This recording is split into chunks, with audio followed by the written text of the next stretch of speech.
JEE mains का बच्चों percentile आने के बाद बच्चों को पेरेंट्स के दिमाग में डाउट रहता है, कंफ्यूजन रहता है कि अब हमें कौन कौन सी काउंसलिंग के लिए तैयारी करनी है, अब हमें कौन कौन से काउंसलिंग के फॉर्म अप्लाई करने हैं। अब ये काउंसलिंग को लेकर के इतना कंफ्यूजन है इस समय, इतना रूमर्स फैले हुए हैं, इतनी ज़्यादा बच्चे डरे हुए हैं, इतना परेशान हैं। एक तो आपके जो प्राइवेट इंस्टीट्यूशन है वो आपको फ़ोन कॉल करेंगे लगातार, मार्केटिंग के थ्रू, आपका व्हाट्सअप है, इंस्टाग्राम है, फेसबुक है, यूट्यूब है, हर जगह आपको उनका ऐड दिख जाएगा कि भाई यहाँ पे हमने एडमिशन ओपन कर दिए हैं और यहाँ पे कंप्यूटर साइंस ब्रांच की सीटें हमारी भरनी स्टार्ट हो गई हैं, और आप अगर समय रहते इसमें इनरोल नहीं करोगे तो आपका नुकसान है। इस तरीके के आपको बहुत सारे मार्केटिंग एड्स मिलेंगे और उनका बच्चे शिकार भी हो जाते हैं। तो मैं ये नहीं कह रहा कि आप कहीं इसमें सीट अपना सेफ सर्टिफिकेट इनरोल मत करो या फिर कहीं फीस जमा मत करो, कर दो अगर आपको कोई बेस्ट ऑप्शन मिल रहा है। कैसे बेस्ट ऑप्शन होते हैं, क्या परिभाषा है बेस्ट ऑप्शन की, क्या अच्छे कॉलेज की डेफिनेशन है, ये सारी चीज़ें बहुत सारे वीडियोज़ में मैंने ही बताई हैं और भी लोग बता रहे हैं। लेकिन हमारा जो वीडियो बनाने का मोटिव है या जो इस चैनल को चलाने का मोटिव है वो यही रहता है कि आप एक ड्रीम कॉलेज तक पहुँचें। बहुत सारे ऐसे बच्चे हैं, बहुत सारे ऐसे पेरेंट्स हैं जो हमारे वीडियोज़ देख करके, हमारे पीडीएफ को देख करके कॉलेजेस में गए हैं। मैं अभी मदन मोहन मालवीय गया था रिसेंटली, हमारा एक सेमिनार था, मेंटरशिप सेशन हम लोग चलाते हैं बच्चों को इंटर्नशिप स्कॉलरशिप के लिए। किसी भी बच्चे को अगर ऐसा चाहिए कि उनके कॉलेज में ऐसा कुछ सेशन हो तो आप मुझे कमेंट कर सकते हैं या फिर कॉल कर सकते हैं। तो हमारे पास डिफरेंट डिफरेंट फील्ड्स के मेंटर्स हैं, अलग अलग कंपनीज में जो काम कर रहे हैं, उसमें डीआरडीओ में है, इसरो में है, डिलाइट में है, और भी कई सारे कंपनीज के उसमें लोग, मॉर्गन स्टैनले में है। तो वो बच्चों को अपना कंपनी का एक्सपीरियंस बताते हैं। तो वहाँ पे मुझे बहुत सारे बच्चे मिले जिनको मैं जानता नहीं था, पर मेरे फ़ोन में उनका नंबर सेव था। तो उन्होंने बोला सर आपके वीडियोज़ देखे थे और यहाँ पे मैं आया हूँ। और कई सारे बच्चे काम करने के लिए जो है बोलते हैं कि हमें सर आपके साथ काम करना है। अच्छा लगता है देख करके कि हमारी इन्फॉर्मेशन आप लोगों के काम आ रही है। पर अब यहाँ पे बात ये आती है, इन्फॉर्मेशन सही किसकी है। बच्चे देखते हैं कि भाई इतनी सारी इन्फॉर्मेशन है, बच्चे मुझे फ़ोन करते हैं, पेरेंट्स मुझे फ़ोन करते हैं, सर आपने ऐसा बोला था, वहाँ पे ऐसा बोला जा रहा है। तो जो भी यूट्यूब पे लोग बातें आपको बताई जा रही हैं, जो भी चीज़ें आपको बोली जा रही हैं, मैं ये नहीं कह रहा कि सब गलत है, मैं ये भी नहीं कह रहा कि सब सही है, लेकिन हाँ, आपको समझना पड़ेगा कि एक बार वेरीफाई करें उसको, कहाँ पे जाकर के, ऑफिशियल वेबसाइट पे जाके। जो भी चीज़ें आपको बताई जा रही है उसको ऑफिशियल वेबसाइट पे आप जाइए। ऐसा नहीं कि आपने गूगल पे लिख दिया और वो जो आ गया उसको मान लेना, नहीं। ऑफिशियल वेबसाइट पे जाइए। जैसे एक पेरेंट्स मुझसे बोल रहे थे अभी कि एक 2024 में बच्चे ने एग्जाम दिया, 25 का मिस हो गया, और परसेंटेज कम है, 12th में परसेंटेज भी 65 के आसपास था, इतना भी कम नहीं था। तो लोगों ने मना कर दिया, नहीं ये तो जेई मेंस देने के लायक ही नहीं है, इसको मत करवाइए आप। अब उन्होंने क्या किया, मिस कर दिया। अब वो कह रहे हैं कि सर क्या एनआईओएस बोर्ड से करना वर्थ इट होगा, क्या एनआईओएस बोर्ड से अगर हम करवा दें तो क्या हमें ये मार्कशीट हमारे काम आएगी। मैंने बोला बिल्कुल काम आएगी। जेई मेंस की वेबसाइट पे साफ साफ लिखा हुआ है, एनटीए के ब्राउजर में साफ साफ लिखा हुआ है कि किसी भी ओपन स्कूलिंग बोर्ड से अगर आप जो रजिस्टर्ड बोर्ड है, नेशनलाइज बोर्ड है, उससे अगर आपने किया हुआ है तो आप उसकी मार्कशीट को at the time of counselling अपना यूज़ कर सकते हैं। तो हमारा फिलहाल मोटिव है, टॉपिक पे वापस आते हैं। जैक दिल्ली की काउंसलिंग की आज हम लोग बात करने वाले हैं। जोसा के बाद जो आपकी इंपॉर्टेंट काउंसलिंग है उसमें आईपीयू दिल्ली बड़े स्तर पे होती है, बहुत सारे कॉलेज उसमें पार्टिसिपेट करते हैं। जैक दिल्ली बड़े स्तर पे होती है, ज़्यादा कॉलेज नहीं है लेकिन ज़्यादा बच्चे पार्टिसिपेट करते हैं, क्योंकि इसमें जो पार्टिसिपेट करने वाले कॉलेज हैं वो कौन कौन से हैं, डीटीयू है, एनएसयूटी है, ट्रिपल आईटी है, आईजीडीटीयू है और डीएसयू है। डीएसयू में भी कई सारे कैंपस है। अब कई सारे बच्चे बोलते हैं सर डीएसयू तो नया है। देखिए डीएसयू नया है, आईपीयू के इंद्रप्रस्थ यूनिवर्सिटी के पुराने कॉलेजेस को कन्वर्ट करके एक कैंपस बनाया गया, एक उनका हेडक्वार्टर बनाया गया, इसको हम बोलते हैं डीएसयू, उसको बोलते हैं दिल्ली स्किल एंटरप्रेन्योर यूनिवर्सिटी। इसमें कई सारे कॉलेज ऐसे हैं, doctor Ambedkar institute of advance research है, जीबी पंत है, कई सारे ऐसे कॉलेज हैं जो बहुत पुराने हैं और जिनका प्लेसमेंट अपने टाइम पे काफी अच्छा रहता था। पर बच्चे डीएसयू के नाम से जो है थोड़ा सा पीछे हो जाते हैं, नहीं ऐसा नया है तो अच्छा नहीं होगा। ऐसे ही यूएसएआर भी आपका आईपीयू का नया कॉलेज है, मैंने उसके बारे में बताया कि जब खुला था तब लोगों ने हल्के में ले लिया था, बाद में उसके प्लेसमेंट देखे तो अभी बच्चे उसको लेना चाहते हैं। तो जैक दिल्ली क्या है, ज्वाइंट एलोकेशन बोर्ड इसको बोलते हैं। दो जैक है, कौन कौन सा, चंडीगढ़ और दिल्ली। इसमें आपका क्या क्या बात करने वाले हैं, कौन कब हमारा ये फॉर्म आएगा, क्या हमको रैंक दिखानी होगी, किस परसेंटाइल के बच्चे जैक के लिए सिक्योर होके बैठ सकते हैं कि भाई मुझे यहाँ पे कॉलेज मिल ही जाएगा। क्या कंप्यूटर साइंस में जाना है तो क्या नंबर, क्या परसेंटाइल, अगर आपको बायोटेक, एनवायरमेंटल, प्रोडक्शन जैसी ब्रांचेस चाहिए तो क्या आपको नंबर और परसेंटाइल आपको दिखाने होंगे जेईई मेंस में, क्या रैंक आपको दिखानी होगी। देखिए देखते हैं हम लोग। अगर चैनल को सब्सक्राइब नहीं किया सब्सक्राइब कर दीजिए, लाइक करिए, अपने दोस्तों को जितना ज़्यादा हो सके शेयर करें, क्योंकि इससे आपको क्या होगा, जितनी भी आने वाली इन्फॉर्मेशन होगी काउंसलिंग के टाइम पे बच्चे बहुत परेशान रहते हैं, तो जो भी इन्फॉर्मेशन हम काउंसलिंग के रिगार्डिंग छोटी बड़ी अपडेट जो देने का प्रयास कर रहे हैं लाइव वेबिनार और वीडियो के माध्यम से, वो आप तक लगातार आपकी पहुंचती रहे। देखिए देखिए ये बच्चों हमारा जैक जो आपका बोर्ड है, इसका जो फॉर्म आएगा ये हमारा आएगा अप्रैल के लास्ट वीक में या मई के पहले हफ्ते में। देखिए पिछले साल आपका ये जो आया था, ठीक है, रजिस्ट्रेशन चॉइस फिलिंग जो स्टार्ट हुई थी ये 31 मई से स्टार्ट हुई थी। तो आप ये मोटा मोटा मान लीजिए कि अप्रैल के लास्ट तक इसका नोटिफिकेशन आ जाएगा कि भाई इस तारीख से काउंसलिंग स्टार्ट होनी है, और मई के किसी भी हफ्ते में काउंसलिंग स्टार्ट हो जाएगी। दूसरे हफ्ते में भी हो सकती है, तीसरे हफ्ते में भी हो सकती है। और आपका जो रजिस्ट्रेशन क्लोज हुआ था वो पिछले साल कब हुआ था, देखिए रजिस्ट्रेशन जो आपका लास्ट हुआ था वो कब हुआ था, 23 जून को लास्ट हुआ था।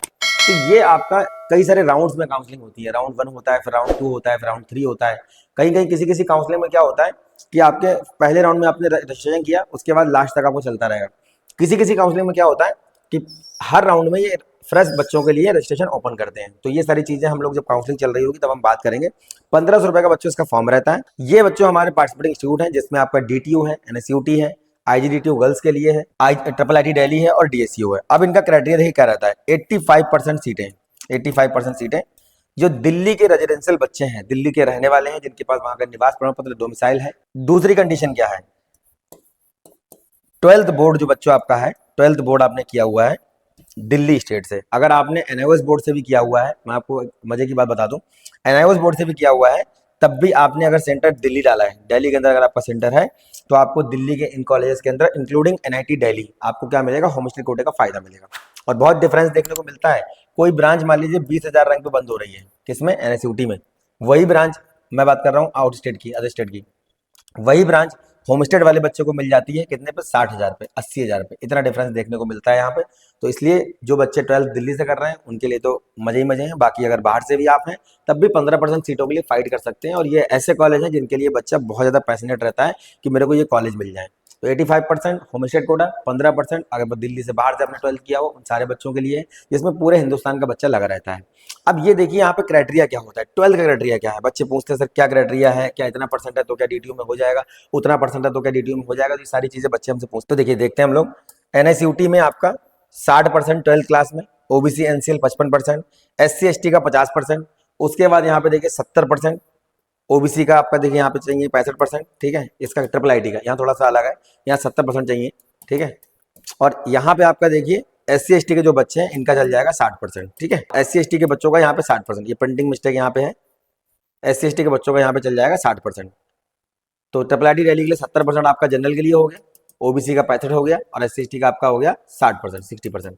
ये आपका क्राइटेरिया है यहाँ पे बच्चों, किसका, 12th बोर्ड का। इसके अलावा बच्चों देखिए हमारी फीस है। अब यहाँ पे देखिए NSUT की फीस 2,40,000 है। अब बहुत सारे पेरेंट्स तो बच्चों के दिमाग में धारणा रहती है कि प्राइवेट कॉलेज महंगे हैं, गवर्नमेंट कॉलेज सस्ते हैं। ऐसा नहीं है, बहुत सारे गवर्नमेंट कॉलेज हैं जिनकी फीस प्राइवेट से भी ज्यादा है। अब जैसे IPU के हम कॉलेज की बात करें तो कुछ कॉलेजेस में IPU की फीस लगभग अराउंड 1 लाख के आसपास है। वहीं अगर हम HBDU कानपुर की बात करें तो 1,35,000 फीस जाती है आपकी। ऐसे बहुत सारे सरकारी कॉलेज हैं, लेकिन ये है कि उस हिसाब से यहाँ पे सुविधाएं भी दी जा रही हैं और आपको अपनी कैटेगरी के हिसाब से, रिजर्वेशन के हिसाब से या फिर फाइनेंशियल जो आपके बैकग्राउंड है उसके हिसाब से, अगर आपके पास सर्टिफिकेट वगैरह है इनकम का ठीक कम का बना हुआ, तो आपको फायदा मिल जाता है। और यहाँ पे फीस वगैरह मैटर उतना नहीं करती है, ये पूरा आपको ROI बेस्ट यहाँ पे देखने को मिलता है। 2,36,000 DTU की है, 1,37,000 IGDTU की है। IIIT दिल्ली की फीस बहुत ज्यादा है, 4.5 लाख के आसपास है। जितने भी आपके IIIT जैसे बैंगलोर है, दिल्ली है, उसके बाद हैदराबाद है, इनकी फीस थोड़ी सी ज्यादा रहती है।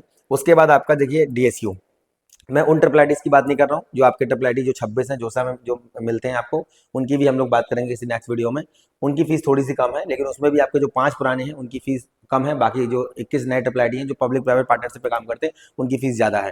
तो ये हमारा फीस DSU की है 1,91,000। अब देखते हैं कौन कौन से कॉलेज हमारे देखिए पार्टिसिपेट करते हैं। देखिए ये बच्चों हमारा रिजर्वेशन है, EWS का 10%, OBC का 27%। अब यहाँ पे बच्चों रिजर्वेशन और कोटे में बड़ा डाउट रहता है बच्चों को। देखिए कोटा क्या होता है, मैंने भी बताया कि कोटा में 85% आपका क्या है, होम स्टेट, और अदर स्टेट का कितना है, 15%। जैसे सपोज दैट मैं आपको बता दूं एग्जांपल के लिए, DTU के अंदर एग्जांपल के लिए मैं मानता हूं 2,000 सीट है। अब 2,000 का 85% कितना हो गया, 1,700 आपकी सीटें हो गई किसकी, दिल्ली वाले बच्चों के लिए। 85% ये हो गया आपका। और 300 सीट जो आपकी हुई ये हुई किसके लिए, आउटसाइड दिल्ली के लिए। अब ये जो 1,700 है इसमें ये रिजर्वेशन आपको मिलता है। इसमें 10% सीटें EWS की हैं, उसमें 27% आपकी OBC की हैं, SC की 15% है, ST की 7.5% है, डिफेंस कोटा का आपका 5% रहता है, हर कैटेगरी में अलग अलग। इस टाइप से हमें यहाँ पे फायदा मिलता है। तो ये हमारी नंबर ऑफ सीट देखिए, DTO की 2515, NSUT की देखिए हमारे 2197, IGDTU की देखिए 1,091 है, और यहाँ पे IIIT दिल्ली की देखिए 523 है। तो ये बच्चों हमारी नंबर ऑफ सीट्स हैं जिसके लिए जैक दिल्ली की काउंसलिंग होती है। ये बच्चों हमारी ब्रांचेस है। देखिए NSUT में कौन कौन सी ब्रांचेस है, बायोटेक है, computer science, CSE computer science, देखिए CSDS हमारी डेटा साइंस है, उसके कंप्यूटर साइंस AI है, इलेक्ट्रिकल इंजीनियरिंग है, इलेक्ट्रॉनिक्स एंड कम्युनिकेशन है, उसके बाद इन्फॉर्मेशन टेक्नोलॉजी है, इंस्ट्रूमेंटेशन कंट्रोल है, मैथमेटिक्स एंड कंप्यूटिंग है, मैकेनिकल इंजीनियरिंग है, उसके बाद सिविल है, जियो इन्फॉर्मेटिक्स है, और मैकेनिकल इंजीनियरिंग इलेक्ट्रिक व्हीकल है। ये हमारा स्पेशलाइजेशन ब्रांच यहाँ पे एक है, ठीक है। उसके बाद DTO का देखिए बायोटेक्नोलॉजी है, केमिकल है, सिविल है, कंप्यूटर साइंस है, इलेक्ट्रॉनिक्स एंड कम्युनिकेशन है, इलेक्ट्रिकल इंजीनियरिंग है, इन्वायरमेंटल है। उसके बाद हमारा देखिए इंजीनियरिंग फिजिक्स है। अब यहाँ पे बच्चों के दिमाग में एक बात आती है कि हमको ये कॉलेज मिलेंगे किस रैंक तक। देखिए अगर आपको DTO के अंदर कंप्यूटर साइंस चाहिए और आप आउटसाइड से हैं, तो आप मान लीजिए 5,000 से 6,000 के बीच में बच्चों आपको रैंक दिखाना पड़ेगा, ये आप मान लीजिए। इसके बाद आपको कंप्यूटर साइंस नहीं मिलेगा। मतलब आप ये मान लीजिए कि 99.56 इस तरीके से आपका 5 के आसपास आपका होना चाहिए।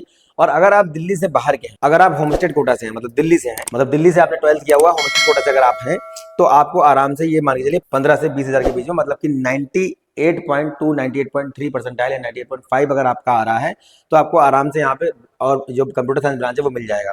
अब बात करते हैं जो लास्ट वाली ब्रांच, जैसे मान लीजिए डीटीयू का बायोटेक की बात करें, या केमिकल की बात करें, सिविल की बात करें, तो अगर आप बच्चे होम स्टेट से हैं तो लगभग आपका मान के चलिए 1 लाख 1.5 लाख तक आपको स्पॉट राउंड की मैं बात कर रहा हूँ आराम से मिल जाएगा। और अगर आप दिल्ली से बाहर गए तो आपका लगभग 50-60 हजार 70 हजार 80-90 हजार तक आराम से ये भी बंद हो जाती हैं, नहीं मिलती हैं। कभी कभी 50 हजार रैंक पे बायोटेक बंद होती देखी गई है, कभी कभी बायोटेक 2 लाख तक मिल जाती है। तो डिपेंड करता है कि कितना बच्चा पार्टिसिपेट कर रहा है, कितनी नंबर ऑफ सीट्स बच जाती हैं, उस बात पर ही डिपेंड करता है। ठीक है, ये हमारा आईजीटी की ब्रांचेस है। देखिए सीएस है, उसके बाद सीएस एआई है, उसके बाद हमारा एक कोर्स चलता है मैकेनिकल एमबीए 5 ईयर का यहाँ पे, जो 6 ईयर का है। और उसके बाद हमारा यहाँ पे देखिए ये हमारी ब्रांचेस रही ट्रिपल आईटी की, जिसमें आपका कंप्यूटर साइंस है, कंप्यूटर साइंस आगे कंप्यूटर साइंस अप्लाइड मैथमेटिक्स है, उसके बाद कंप्यूटर साइंस आपका देखिए डिजाइन है, देन उसके बाद हमारा electronics and communication VLSI engineering है। तो ये हमारा जो है डीएसयू रहा है। डीएसयू के अंदर हमारे अलग अलग कैंपस देखिए हैं। डीएसयू में हमारा देखिए दिल्ली स्किल एंटरप्रेन्योर का जो हमारा कैंपस बना हुआ है, जो कि हमारा सेक्टर द्वारका में है 9 में। यहाँ पे जो ब्रांच चलती है वो चलती है नेटवर्क इंजीनियरिंग सिक्योरिटी। उसके बाद जो देखिए हमारा डीएसयू का सेकंड कैंपस है, कौन सा है, जीबी पंत। ये हमारा एक जमाने में आईपीओ कॉलेज हुआ करता था, सीएस ईसी और एमई ये ब्रांचेस हैं। डीएसयू का हमारा नेक्स्ट कैंपस देखिए ओखला में बना हुआ है, ये हमारा मां आनंदमयी मार्ग पे बना हुआ है कैंपस। और ये हमारे देखिए मैकेनिकल इंजीनियरिंग यहाँ पे ब्रांच है, डेटा एनालिटिक्स है। उसके बाद हमारा जो है डीएसयू का देखिए हमारे यहाँ पूसा कैंपस है इलेक्ट्रिकल इंजीनियरिंग। और हमारा देखिए फिर उसके बाद देखिए हमारा Ambedkar institute of advance research हमारा डीएसयू का नेक्स्ट कैंपस है, यहाँ पे देखिए ईसी ब्रांच। उसके बाद देखिए हमारा देखिए भाई परमानंद ये कैंपस बना हुआ है डीएसयू का, यहाँ पे देखिए यहाँ पे चलता है एआई और डेटा एनालिटिक्स, ये 2 ब्रांचेस हमारी यहाँ पे हैं। उसके बाद आर्वर्ड कैंपस में देखिए हमारा सिविल इंजीनियरिंग है, मैकेनिकल इंजीनियरिंग है। तो अलग अलग कैंपस में बच्चों यहाँ पे अलग अलग ब्रांचेस हैं। डीएसयू के कई सारे यहाँ पे कैंपस आपको देखने को मिल जाएंगे। तो ये इस तरीके से आपका जैक दिल्ली की काउंसलिंग होती है। और जैक दिल्ली की काउंसलिंग का आपका जो फॉर्म है ये आपका आएगा आपका रैंक आने के बाद। तो जैसे ही आपका रैंक आएगा इस काउंसलिंग के ऊपर किस तरीके से आपका प्रेफरेंस ऑर्डर होना चाहिए, किन ब्रांचेस को आपको ऊपर रखना है, आपकी रैंक के अकॉर्डिंग क्या आपके लिए बेस्ट ऑप्शन वहाँ पे हो सकते हैं। जब काउंसलिंग बच्चों आपकी चल रही होगी तो बहुत सारी मल्टीपल काउंसलिंग उस टाइम पे बच्चों रहती हैं। जब भी आपका काउंसलिंग चलेगा तो मैक्सिमम काउंसलिंग मल्टीपल काउंसलिंग आपकी उसमें चल रही होती है। इनको कैसे मैनेज करना है, कैसे टैकल करना है, ये सब वीडियो के माध्यम से आपको हम बताते रहेंगे। और ये हम लोगों का मोटिव रहता है कि जो भी इन्फॉर्मेशन हो सटीक इन्फॉर्मेशन वो आप तक हम पहुंचा सके, वेबिनार के माध्यम से, लाइव के माध्यम से या वीडियो के माध्यम से। तो उम्मीद करते हैं हमारी दी गई जानकारी पे काम आती होगी। गूगल डॉक्स फॉर्म दिया हुआ है उसको फिल कर दीजिए। हर संडे हम लोग करते हैं गूगल मीट, और उस गूगल मीट में हम लोग सारा डिस्कस करते हैं जो चीजें हम जो बातें फोन पे नहीं कर सकते, क्योंकि फोन पे बहुत सारा टाइम नहीं रहता बात करने का। अलग अलग बच्चों को अलग अलग फोन पे एक ही बात समझाना पॉसिबल नहीं हो पाता है, और उसके लिए 10 लोग भी लगा देंगे तो मतलब नहीं हो पाएगा, क्योंकि बहुत सारे फोन कॉल आ जाते हैं कभी कभी। तो उन सारे बच्चों की क्वेरीज हम लोग क्या करते हैं गूगल डॉक्स फॉर्म में लेते हैं, और उनको देखते हैं क्या बच्चों की क्वेरीज है, उसको एनालाइज करते हैं। उसके बाद स्पेशली मैं मेरी टीम के साथ में गूगल मीट में कनेक्ट करते हैं, और कनेक्ट करने के बाद बच्चों को वन बाय वन जो भी क्वेश्चन रहते हैं उसको हम लोग डिस्कस करते हैं, जिससे कि बच्चों को इन्फॉर्मेशन समय रहते मिल जाए और वो कोई चीज़ मिस ना करें। कोई भी आपका एप्लीकेशन का अपडेट या फॉर्म, जो भी आपका काउंसलिंग का अपडेट या फॉर्म आ रहा है, उसको वो मिस ना करें। तो उम्मीद करते हैं दी गई जानकारी आपके काम आती होगी। नेक्स्ट वीडियो में मिलेंगे अच्छे टॉपिक के साथ। तब तक धन्यवाद, थैंक यू वेरी मच।